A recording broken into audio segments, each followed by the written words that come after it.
All right, y'all. I'm going to make a super quick meal. I am so busy, and I really don't even do anything for the holidays yet. I'm still really busy. So I'm going to throw a little bit of olive oil in here. Now, there's a recipe out there for my Egyptian moussaka. It's not mine, but you know, I show you how I make it. And it's really good. It's really simple. And then I also showed you how I save a lot of money by buying kind of bulk meats and then separating them. So here I have some lamb.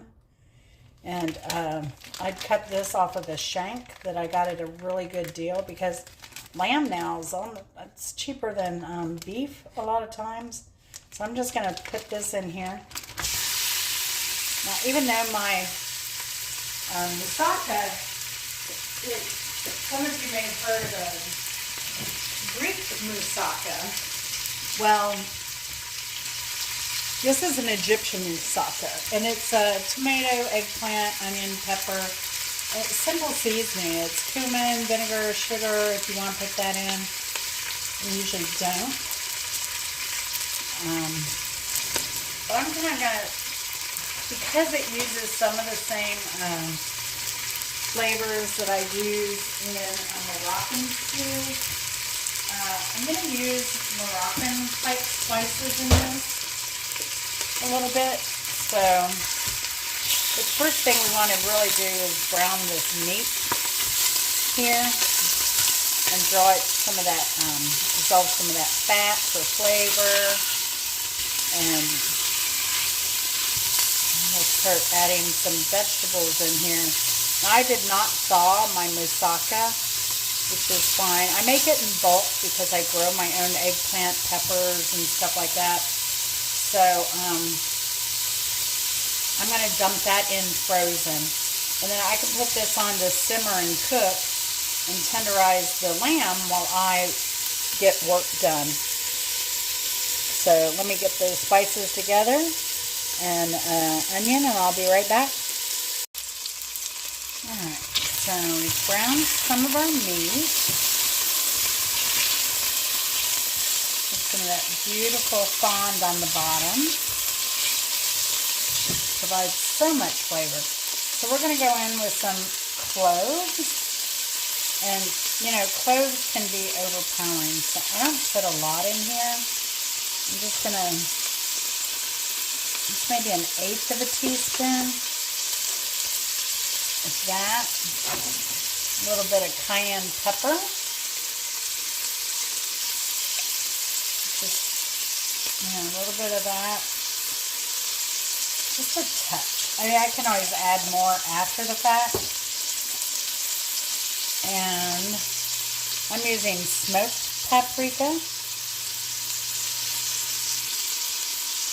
So I don't have much, so I'm going to use maybe, I don't know, 3/4 of a teaspoon there. I have some cinnamon. Sorry for the focus there. So I like a little bit of cinnamon. I just do a couple shakes there. I have some coriander. So maybe a teaspoon there. I have some ginger. That's about, I don't know, another 1/4 of a teaspoon there. Have some cumin.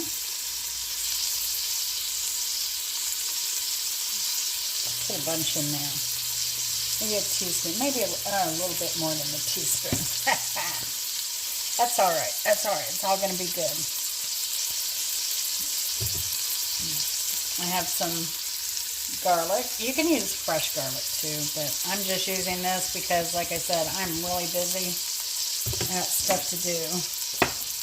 I've got some cardamom. Now, if you don't like any of these, like, you know, make it your own. But I'm telling you that the cinnamon really does this dish well. I have some cardamom, so I'm going to add a little bit of cardamom in there. Cardamom can be overpowering, I also have some Spanish saffron here. I'm trying to not burn I turned my heat down to low. I'm trying to not burn my spices either. And then I have some saffron. If you go over to Cooksy's Garden and also Qstead Q, they have, they just bought crocus, specifically saffron crocus. It can't be the spring crocus. The saffron crocus will bloom in the fall. And so Cooksy's Garden, Cooksy's Farm, she's actually just harvested some saffron threads. Stuff is expensive. I don't know which is more expensive, saffron threads or civet coffee. But I know both are very, very expensive by weight, if you were to weigh them out. So let me get an onion cut up, and then I will be right back. All right, we're back. I have diced my onions. They're in there. So I'm going to heat this. I took it off the heat when I put those, but the lamb or the spices in there. But yeah, so I've got that in there. What I love about, so some of the stuff I do, like the meat was already cut up, ready to go. It was chopped. It was frozen. I took it out to thaw. So I knew we were going to eat this week, but I also have this moussaka from all the vegetables I harvested in my garden, and I went ahead and froze that. And so what happens is, like today, I have been non-stop since I hit the floor this morning. I have not finished it's 3:25. I've not finished my normal second cup of coffee. I have been working like crazy on my projects, on a collaborative project, and just some other miscellaneous stuff on the side that I have to deal with, life. And so having things like this really makes my life easy sometimes. Last night I had, it was getting too cold to go out on the smoker, but I cooked a huge pork butt and seasoned it like I would like for a pulled pork barbecue or whatever, and did that in the oven. Then I cut it up into chunks and froze it. So I had a bag yesterday that I'd taken out, and so all I had to do was put that in a pan, heat, because I'd taken it out to thaw. So all I had to do was put it in a pan, heat that up, and we had Thanksgiving side vegetables that we needed to use or freeze, and so that was dinner last night. Barbecue sandwiches and everything, because I've been working like on my YouTube stuff. 13-hour days.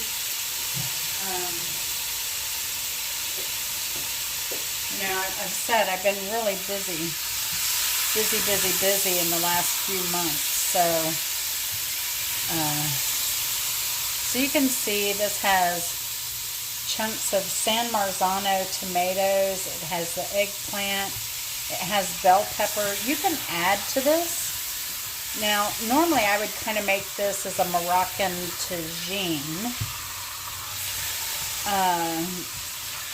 And I would add all these vegetables separately. But, gosh, having this, and we'll eat this as a side dish sometimes, or sometimes I'll just make pasta, and I might just cook some ground beef. It's especially helpful like on those days where, oh gosh, I forgot to take something out for dinner. And so I can put,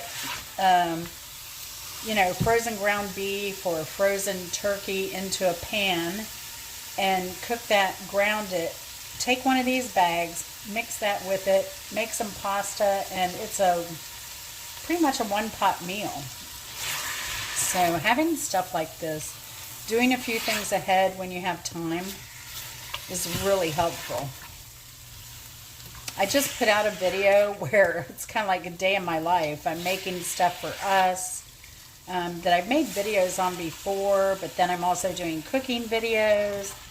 And I don't know if I'm going to kind of separate those into multiple cooking videos, or if I'm going to do it like a day in the life of a YouTuber who, lifestyle YouTuber who also does cooking videos, you know.